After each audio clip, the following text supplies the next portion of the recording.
مرحبا بكم. اليوم الحاجه صايبات لكم واحد الكسكسو بالقديد، درناه بالقديد تبارك الله. ما نقولش لكم كيشهي جواعر فيه القديد.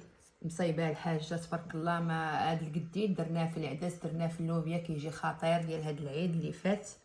فمصايبه تبارك الله عليها. ما عندنا ما نكونش مشاتو مزيان ولا ريحته ما عرفتي كطيبي فيه وريحته كتعطيو، كيجي بنين في الكسكسو، في العدس، في اللوبيا.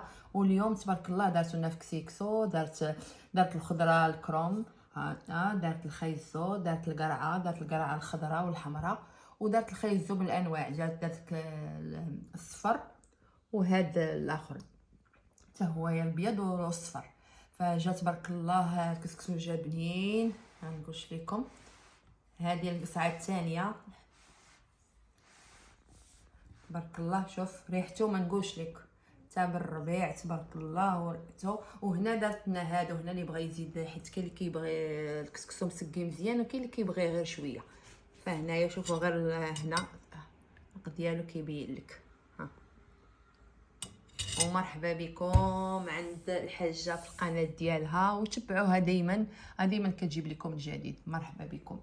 تحيه خاصه للوالده العزيزه، وشكرا على هذه القصريه ديال الكسكسو والقديد وداك الشيء. يا سلام، الله يعطيك الصحه. كل جمعه كدير لنا الوالده، كل جمعه كديرها هي. بالنسبه للسميده فكدير السميده ديال الاتقان بحقها هي اللي كتجي واعره، ما كتحتاج لا دير لا زبده لا والو، كتجي مفتوله كتفتلها على يديها تبارك الله. هاد لاصوص هاد لاصوص واعر تبارك الله كدير الوالده واعر. ونقول لكم جمعه مباركه. وتابوناو عندها، ومازال جديد ان شاء الله لي فلوغ ان شاء الله، وغتولي تسافر الحاجه لمناطق زوينه ان شاء الله، وتوريكم المناظر الطبيعيه ان شاء الله باذن الله.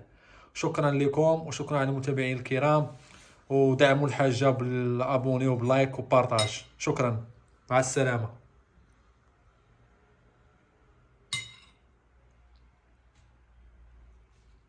تبارك الله عليك الحاجه.